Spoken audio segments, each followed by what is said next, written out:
Bienvenido al canal Calm Analytics, Boris Tesenhausen con vosotros. 3 de diciembre, hoy y muchas novedades. En este episodio, Putin humilló a Trump. ¿Por qué dejaron marinar a la delegación americana durante 5 horas? ¿Y por qué fracasaron las negociaciones con Tresk? Noche infernal. En Rusia, drones incendiaron una base petrolera estratégica y también volaron el oleoducto Druzhba. La cartera de la guerra se vacía rápidamente. Las ganancias de Rosneft se desplomaron de golpe y Sechin, en pánico, está clasificando como secreto las pérdidas de Rosneft. Europa prepara la confiscación de activos rusos y el rechazo total al gas ruso. Y en el Kremlin, histeria. Putin amenaza con destruir Europa, cortar a Ucrania del mar mientras su propia flota se esconde en Novorossiysk. Y el bloqueo marítimo está en marcha. Turquía se niega oficialmente a transportar petróleo ruso.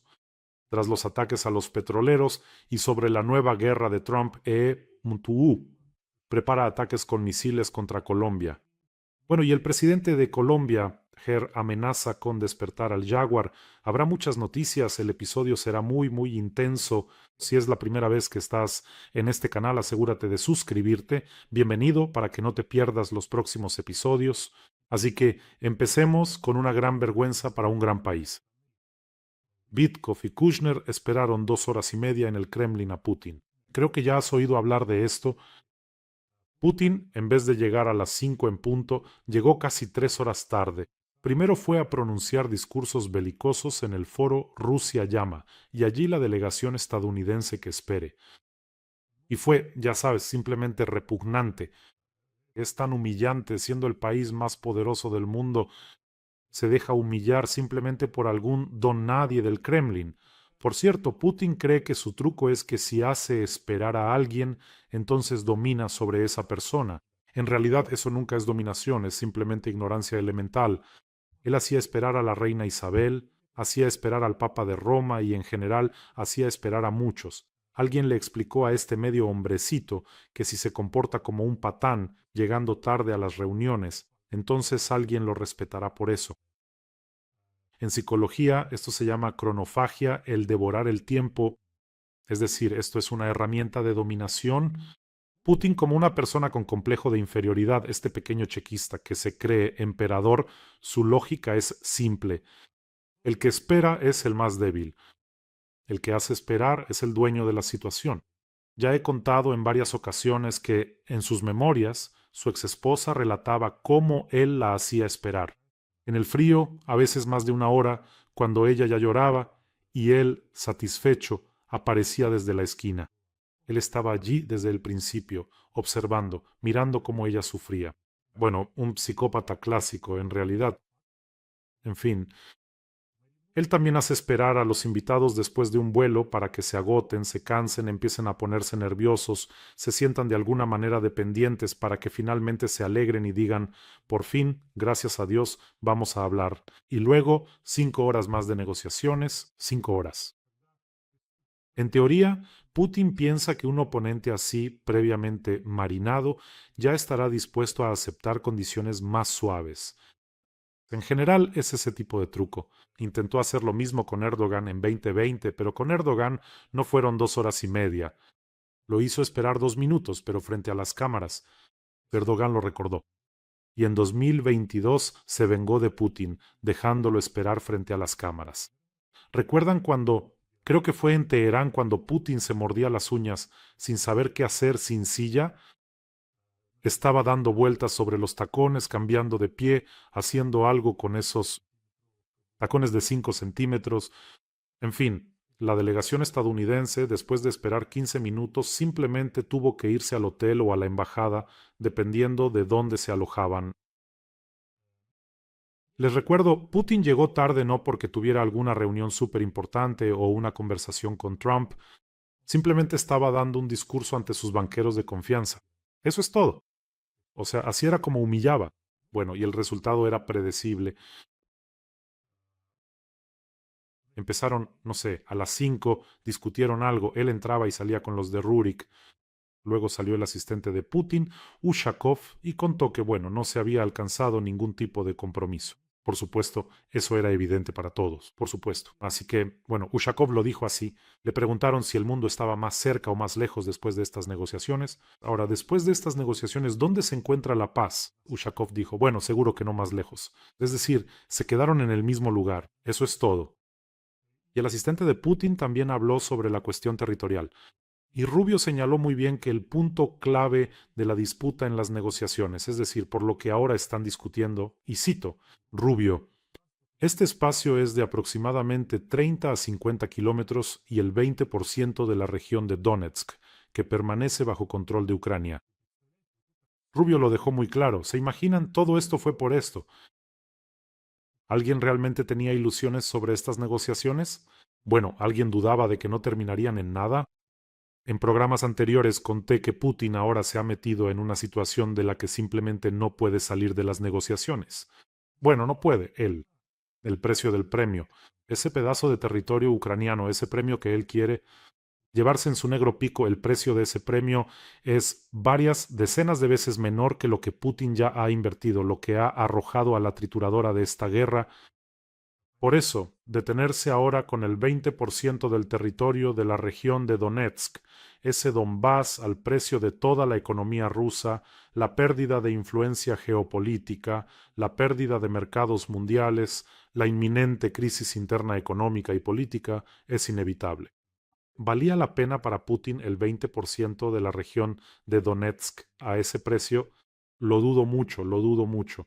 Si al principio de la guerra les hubieran dicho a los rusos, vamos a, según los últimos datos, 1.150.000. Los rusos han perdido, entre heridos y muertos, esa cantidad en esta guerra. 1.150.000. Y si destruimos a 1.150.000 rusos, perdemos todo lo que se podía perder, pero obtendremos el 20% de la región de Donetsk, nos quedaremos con este pedazo de tierra quemada, los rusos. Sí, creo que habría quienes dirían, ¿estás bromeando? ¿Estás enfermo o qué? Bueno, en ese entonces todavía se podía hablar así. En general, con Putin, sabe, la situación me recuerda mucho, no ahora, pero la situación se visualiza muy bien. Antes había aparadores así, muchos todavía los tienen, tal vez, y en ellos hay vajilla, que se cayó así. Esa vajilla se cayó del estante y quedó atascada entre las puertas de vidrio del aparador, y ahí está tirada, y sabes que cuando lo abras todo se te va a venir encima. Pero no está claro cómo hacerlo. Es decir, Putin está sentado ahora mismo mirando ese aparador, y entiende que si ahora pone fin a esta guerra, será como abrir ese aparador, y todo eso se le va a venir encima, justo en Rusia. Y bueno, el avión del representante de Trump, Witkoff, no hizo escala en Europa para reunirse con Zelensky. Bueno, aquí todo está absolutamente claro. ¿De qué hablar si no hay ningún resultado?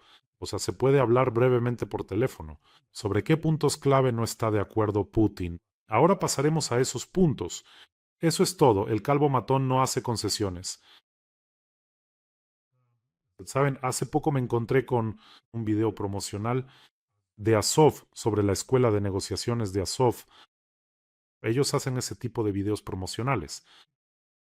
La trama es así, ahí está un chico. Durante todo el video viaja en diferentes trenes, ahí se muestra la distancia desde la línea del frente, va viajando así.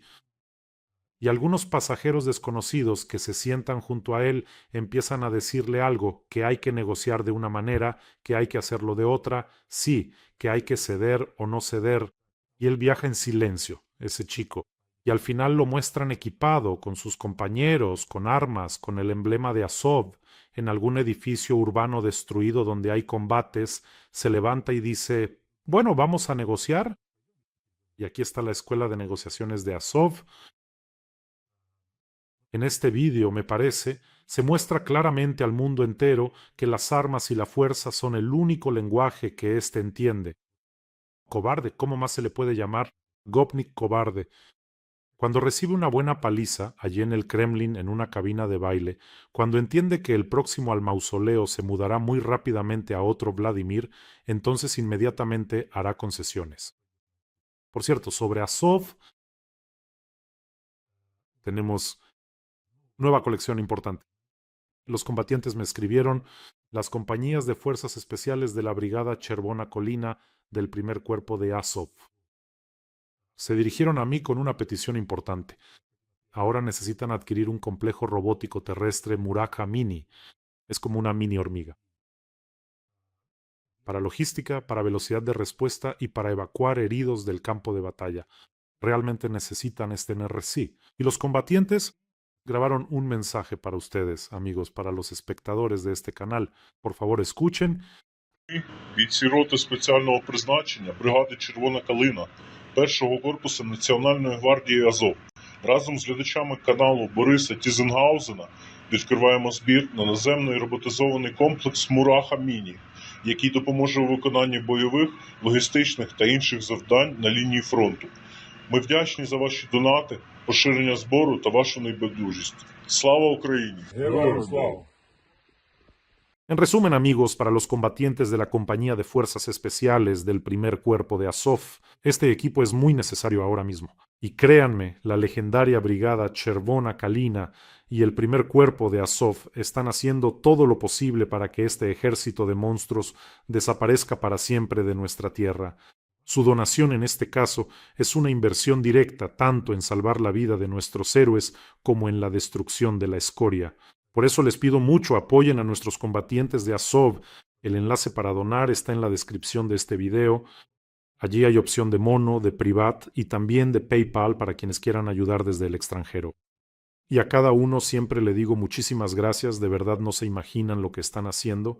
Es algo muy grande cuando lo ves con tus propios ojos, y yo les he mostrado esos videos de cómo evacúan a un soldado herido. Los evacúan, los salvan, estos evacuadores salvan vidas, así como los drones nuestros detectan posiciones enemigas y cómo nuestros defensores actúan contra ellas. En fin, no se imaginan la gran labor que están haciendo, así que apoyemos a nuestros defensores. Si de repente no ven los datos, siempre pueden usar el código QR para acceder y así pasamos a las sanciones directas.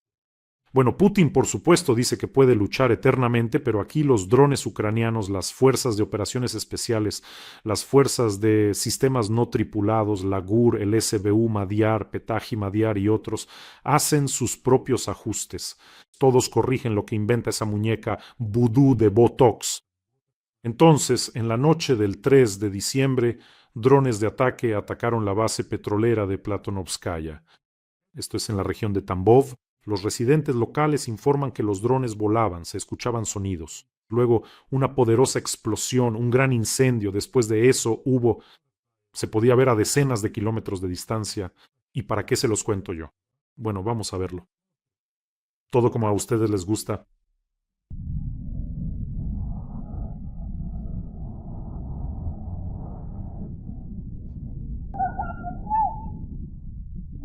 La base petrolera no es cualquiera. Está a 400 kilómetros de la frontera en línea recta. Está claro que los drones no volaron en línea recta, no los lanzaron directamente desde la frontera. Creo que volaron unos 600 kilómetros. Pero resulta que volaron a través de las regiones de Voronezh, Lipetsk o Kursk. O sea, ¿dónde está la defensa antiaérea? Dan ganas de preguntar. Si Prigozhin estuviera aquí, estaría haciendo estas preguntas. Shoigu, el significado del objeto. Este es un importante centro de transbordo, no solo un depósito de petróleo. Bueno, es a través de este centro que se suministra combustible a los grupos rusos que luchan en el sur y el este. Tambov es un importante centro logístico que conecta Rusia central con la región sur. Y aquí siempre menciono esta versión de los funcionarios locales rusos. Ellos declararon que fue un pop. Lo que vieron fue un pop, humo. Y el incendio se produjo por la caída de escombros. Bueno, es como un clásico. Derribaron todo el depósito de petróleo. Incluso si las llamas se ven en los alrededores, incluso si los ataques están publicados en la red, igual dirán que fue un pop. Escombros y demás. En general fue un rayo y no sabemos nada. Bueno, y sobre los depósitos de petróleo es otra historia, los ataques a los depósitos de petróleo. Es decir, en cuanto a las refinerías, eso es un déficit de producción. En cuanto a los depósitos de petróleo, eso es un déficit de almacenamiento. O sea, incluso si la refinería produce combustible, ¿dónde almacenarlo? ¿Dónde descargarlo si no hay depósitos de petróleo de transferencia? ¿Qué hacer? Así están las cosas. Pero eso no es todo. Hoy los drones remataron el depósito de petróleo en el pueblo de Gvardeyskoe, en la Crimea ocupada donde nací. Hubo varios impactos allí, creo que una vez más o quizás otra vez más y ya no quedará nada del depósito de petróleo en Guardeiskoe. Por cierto, allí vive o vivía, no sé qué fue de él, un conocido mío que estudió conmigo en la universidad. Bueno, parecía una persona sensata, pero ya sabemos cómo funciona la propaganda. Por cierto, después de que comenzó todo tras la anexión de Crimea y luego ya con la invasión a gran escala, muchos de mis antiguos conocidos se han puesto en contacto conmigo y expresan su apoyo de manera muy cuidadosa, porque por eso seguramente allí sí que los podrían encarcelar. Bueno, y aquellos que no expresan apoyo, los que se alegraron, quemaron pasaportes ucranianos, aún no ha terminado el día. Todavía tendrán que volver a pegarlos, sentados así en largas y melancólicas veladas. Pero eso no es todo, amigos. Sabotearon el oleoducto Druzhba. Otra vez los partisanos se infiltraron, también en la región de Tambov, en el asentamiento de Kazinsky e Viselki. Se cometió un acto de sabotaje. ¡Qué horror! Los lugareños escriben sabotaje en el tramo estratégico del oleoducto Druzhba. Además lo hicieron explotar a distancia, activaron el artefacto explosivo y añadieron diversas sustancias inflamables para que fuera más difícil apagar el fuego. En fin, los partisanos están por todas partes. Y yo les diré esto. Proteger a Rusia, Putin, a sí mismo, él no puede proteger ni los objetos clave. ¿Qué Rusia? Toda Rusia arderá y la chupacabra calva se llevará todo a su Valdai. Así, apilará el sistema de defensa antiaérea en una montaña y se quedará sentado debajo de esa montaña. Bueno, espero que no salga de ahí. Y ahora noticias especialmente para aquellos que escriben: ay, bueno, esas refinerías las van a arreglar. Eso para ellos es como una picadura de mosquito. Aquí tienen entonces una picadura de mosquito directamente en esa caja de goma botoxeada. Rosneft informó de una caída del 70% en sus ganancias y ocultaron los datos sobre los flujos de dinero. Sechin, ¿qué pasó? ¿Cuáles son esos secretitos? ¿Recuerdan que de niños enterrábamos bajo un cristal algunos envoltorios, flores? Sechin, deja de enterrar los informes. ¿Qué está pasando? Entonces, una confirmación oficial del dolor de la industria rusa de refinación de petróleo. La empresa Rosneft publica el informe de los primeros 9 meses de 2025. Esto ni siquiera es un informe, probablemente, sino más bien una sentencia. Las ganancias se desplomaron un 70% y solo en el último mes, en términos anuales, un 80 a 85%. Es decir, siguen cayendo. Los datos sobre el movimiento de dinero, el flujo de caja, los han clasificado como secretos. ¿Por qué los han hecho secretos? Es lo que uno quisiera preguntar. Bueno, porque en 2024 todavía los mostraban, pero en 2025 ya no. Porque en la columna de gastos simplemente se podría dibujar un agujero negro. Putin está extrayendo hasta el último centavo de la industria petrolera para financiar la guerra. La carga fiscal ha aumentado. Nabiulina subió la tasa. Y les recuerdo, Rosneft tiene deudas gigantescas, es decir, físicamente no pueden atender los créditos. Además, las sanciones. Debido a que tienen que transportar el petróleo en buques cisterna clandestinos a la India y China, además de la India y China. Ahora, además, en el contexto de las sanciones, exigen simplemente descuentos gigantescos. Estos factores se han comido toda la ganancia. Eso es todo. La principal fuente de financiación de la guerra se está vaciando. Es decir, Rosneft, de ser el sostén del presupuesto militar, se está convirtiendo en un zombi que pronto no solo extenderá una, sino dos manitas y dirá: dame dinero, Estado. Putin dirá: bueno, pidamos un poco más a los rusos. Subamos un poco el impuesto, digamos hasta el 105%, y entonces todo irá bien. ¿No les parece suficiente? Tomen un poco más. El Consejo de la UE aprobó un plan preliminar para abandonar por completo la importación de gas natural ruso para 2028. Ahora el documento aún debe ser aprobado por el Consejo Europeo. El Parlamento Europeo, creo, ya lo aprobó, pero habría que confirmarlo. Es decir, el suministro de gas por gasoducto debe cesar a más tardar esa fecha, el 30 de septiembre de 2027. Esto no se trata de sanciones, se trata de un nuevo rumbo para Europa. Es decir, incluso si se levantan las sanciones a Putin, a Rusia, ya será casi imposible revertir todo esto, dar marcha atrás. Putin volvió a superar a todos, es decir, está perdiendo el mercado europeo de forma garantizada. Les recuerdo que él vendía sus recursos energéticos al mercado europeo casi al doble de precio. ¿Por qué no te quedaste quieto? Te hubieras quedado jugando con tus juguetes, que ya habla chino ahí, estaría recibiendo enormes cantidades de dinero, robando junto con su Sechin, Rottenberg y todos los demás, robando tranquilamente para sí mismo. ¿Para qué te metiste en la guerra? Eres un pelele. Entonces Rusia es reconocida como una amenaza existencial para Europa. Bueno, con esto creo que todo está dicho. Ahí Orbán todavía va a cacarear desde su nido. Yo sin el petróleo ruso. Esperen.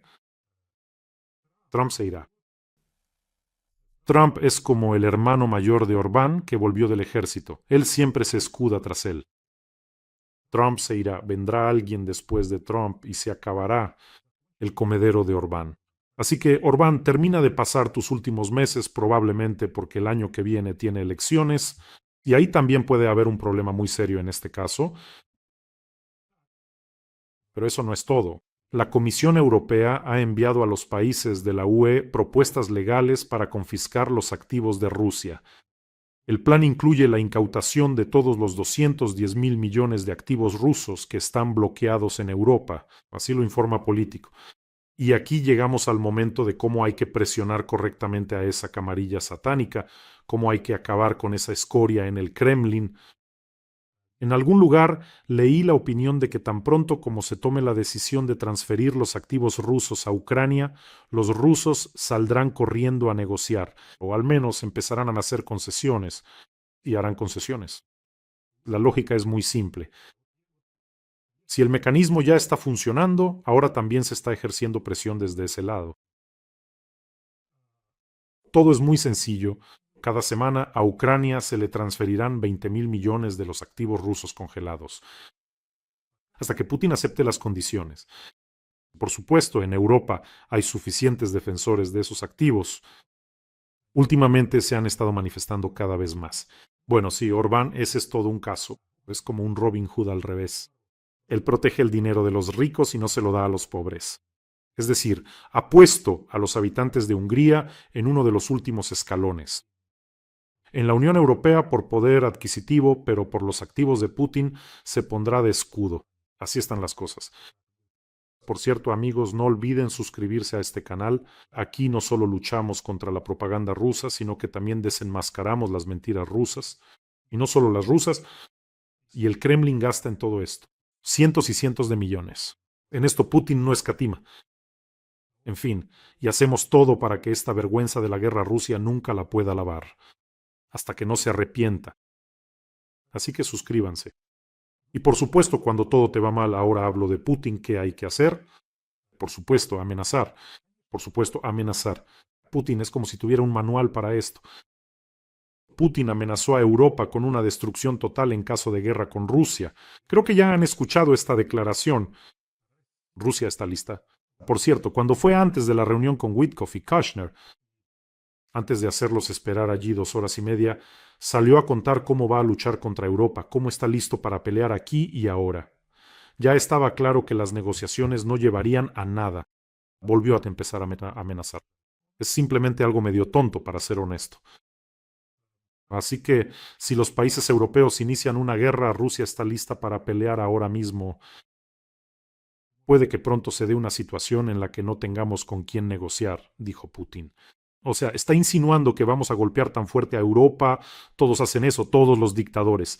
Kim Jong-un cuenta que sí, no podremos pelear de verdad allí contra Corea del Sur y sus aliados, pero tenemos mucha artillería de cañón antigua en las fronteras. Vamos a disparar todo eso contra Seúl, y además tenemos algunos misiles por ahí, o los tenemos o no, adivinen ustedes mismos. Y también vamos a lanzar esos misiles a algún lado, pero será como un disparo del día del juicio final. Disparamos todo eso y después terminen con nosotros. Putin dice lo mismo. Estos dictadores desquiciados dicen estamos listos para morir. No, tú eres una rata de papel, no estás listo, tú morir. No estás listo. No por nada te has hecho búnkeres por todo el país, has cavado madrigueras de rata. No es porque te hayas pasado a esos trenes blindados, y tus replicantes, esos dobles tuyos, andan por todas partes. Ya se podría, no sé, armar un equipo de fútbol con todos esos replicantes de Putin. Eso no es porque él esté listo para morir. No, él precisamente quiere vivir. No por nada hablaba de vivir 150 años con Xi Jinping. Quiere vivir mucho, muchísimo. Pero a todos les cuenta que aquí y ahora están listos para luchar. Y por supuesto, miren lo que más hizo. Acusó a Europa de que al parecer Europa está obstaculizando a la administración del presidente Trump para lograr una solución pacífica en Ucrania. Bueno, miren, Europa le está poniendo obstáculos a Putin. Siempre hay algo que le molesta a este mal bailarín de tacones. Bueno, está bien, vinieron a verte representantes de la administración de Donald Trump. Durante 5 horas enteras nadie te molestó. Si hubieras llegado antes 2 horas y media cuando te esperaban, podrían haber hablado 7 horas y media. Nadie te molestó. No, Macron no lo estaba jalando de la pernera desde la esquina, ¿verdad? Merkel tampoco estaba allí. ¿Quién te molestó esta vez? Al final, de todos modos, cero. Por eso nadie le pone obstáculos. Todos tienen la culpa para él porque es un cobarde mentiroso y despreciable. En general, claro, es un mentiroso fenomenal. A veces simplemente lo observo cuando mueve esos ojos de pez y se nota que está mintiendo. De verdad dan ganas de acercarse y darle una bofetada solo para que esa cara de Botox, esa cabeza de medusa salga volando. Empezó la guerra, se atascó en ella y no sabe cómo salir. Ahora además todos tienen la culpa, que alguien le está impidiendo. Ahora no le dan lo que no puede conquistar, no se lo dan por completo. Donbass. Y aquí, por lo visto, los astrólogos han declarado la semana de las amenazas calvas. Putin no solo amenazó a Europa, sino que también amenazó con cortar a Ucrania del mar. ¿Se lo imaginan? En respuesta a los ataques a los petroleros, es decir, dijo que cortarían a Ucrania del mar. Por ahora, es Ucrania la que te está cortando del mar, digámoslo claramente. Por ahora, Rusia está perdiendo el acceso al Mar Negro. Y además, Ucrania ha cortado a la flota del Mar Negro del mar. ¿Verdad que sí? Si antes de la invasión a gran escala le hubieras dicho a alguien que Ucrania acorralaría a la flota del Mar Negro, la expulsaría de Crimea y la obligaría a irse a Novorossiysk, a Achamchira, debajo de esos zócalos, allí nadie lo habría creído. Por ahora Ucrania te ha cortado del Mar Negro. Está bien, está bien, está bien. Retire su flota del Mar Negro, devuélvala a Crimea e intente separar a Ucrania del Mar Negro. ¿Puedes hacer esto? Yo dudo. Bueno, y tal vez también quiera, no sé, atacar a los transportistas de grano turcos que entran en los puertos ucranianos. Bueno, adelante, pruébalo, pruébalo. Erdogan no te lo va a poner fácil, te va a cerrar el paso así. La salida al Mar Negro que te vas a olvidar para siempre de dónde está. Y por cierto, aquí están los resultados de cómo Ucrania le está cerrando el Mar Negro a Rusia. El propietario turco del petrolero que fue atacado se negó a seguir trabajando con Rusia. Existe una empresa llamada Besiktas Shipping, que es precisamente la propietaria de ese petrolero que resultó dañado frente a las costas de Senegal. Y en una declaración oficial, la empresa subrayó que ya no realizará viajes relacionados con intereses rusos. Citaron los riesgos considerablemente aumentados para los barcos y las tripulaciones, tanto correcto como cierto. Y no había necesidad de llevarla al pecado, no hay necesidad de llevar a Ucrania al pecado. Habrá muchas declaraciones similares ahora. Ahora mismo, créeme, ahora mismo estos capitanes grises de la flota de la sombra echarán un vistazo rápidamente y dirán, sí, bueno, al diablo con eso, ¿por qué? Perder un petrolero valorado en decenas de millones de dólares de repente, no. O ustedes, Rusia, nos pagan mucho más, pero Rusia no puede pagar más. Ya está vendiendo el petróleo prácticamente al precio de coste, pero ya no puede incluir el transporte ni el seguro, que aumentarán significativamente.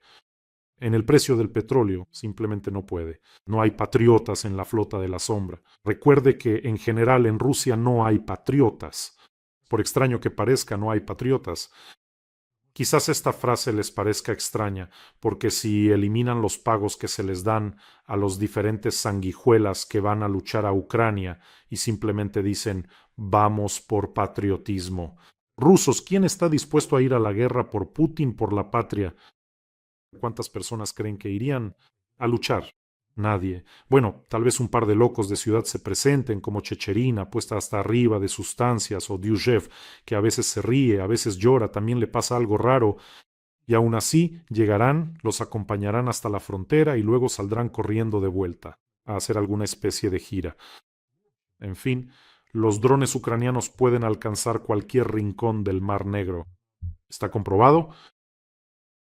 Así que las declaraciones de que estamos en contra o que estamos indignados por los ataques a los petroleros que transportan petróleo ruso bajo sanciones. No, para Ucrania la cuestión es la supervivencia. Todo lo que llena el presupuesto militar ruso es un objetivo legítimo. A Ucrania no le da para ceremonias. Se puede indignar, se puede preocuparse, pero la decisión más acertada es simplemente no transportar petróleo ruso. Bueno, y esos son los 3 puntos en los que Putin no está dispuesto a ceder. Sobre los territorios no está dispuesto a llegar a un compromiso en las cuestiones territoriales del Donbass, la limitación del número de las Fuerzas Armadas de Ucrania y el reconocimiento internacional de los territorios ocupados. Él quiere todo eso, que reduzcamos el ejército, que la comunidad internacional de alguna manera reconozca los territorios ocupados y que le entreguemos el Donbass. Todo eso, ¿para qué fueron ustedes allá? ¿A verlo? Me parece que para todo el mundo es una señal importante de que él no está dispuesto a ceder en cuestiones clave. Y la señal es la siguiente: no presionaron lo suficiente a la ameba inerte, no la aplastaron por completo, como se dice, destruyanlo por completo. Ucrania impondrá sanciones directas, refinerías, oleoductos, petroleros, y ustedes refuercen las sanciones económicas. Transfieran los activos a Ucrania, que Ucrania use ese dinero para comprar armas. Pues sí. Bueno, en fin, esas son las noticias. Y una noticia breve para terminar sobre Trump. Ya está pasando de amenazas a amenazas realmente serias. Donald Trump declaró que Estados Unidos comenzará a atacar objetivos terrestres como parte de la lucha contra los cárteles de la droga en América Latina. Y el presidente de Colombia se lo tomó de inmediato como algo personal, me pregunto por qué, y dijo que eso significaría una declaración de guerra. No amenacen nuestra soberanía, porque despertarán al jaguar para que ataque nuestra soberanía, es decir, declarar la guerra. No destruyan 2 siglos de relaciones diplomáticas, declaró el señor Gustavo Petro, presidente de Colombia. Miren, respecto a despertar al jaguar. El jaguar no quiere despertarse y hacer algo con el cartel de la droga. Bueno, en serio, con su porquería han ensuciado al mundo entero, simplemente ya. Todos los altos mandos, militares, fuerzas de seguridad, todos están involucrados, estoy seguro. Como en Venezuela, el Cartel del Sol, allí todos los altos mandos militares están involucrados. No me digan que los líderes de estos países, Venezuela, Colombia, no saben dónde y cómo opera el cartel, qué cultivan, por qué rutas transportan. Bueno, no hace falta que me cuenten eso. Pues hagan algo al respecto. Y no hará falta despertar ni al jaguar, ni al koala, ni a nadie más. No hace falta despertar a nadie. Simplemente sean personas normales. En esta nota probablemente terminemos el episodio de hoy. Amigos, cuídense, cuiden a sus seres queridos y les pido mucho, ayudemos a nuestros azovitas. Ayudemos al legendario Azov. El enlace para la recaudación está en la descripción de este video. Además, la meta no es muy grande. Creo que si nos unimos la completaremos rápidamente. Créanme, ustedes son una fuerza enorme. Que tengamos todos un día tranquilo y gloria a Ucrania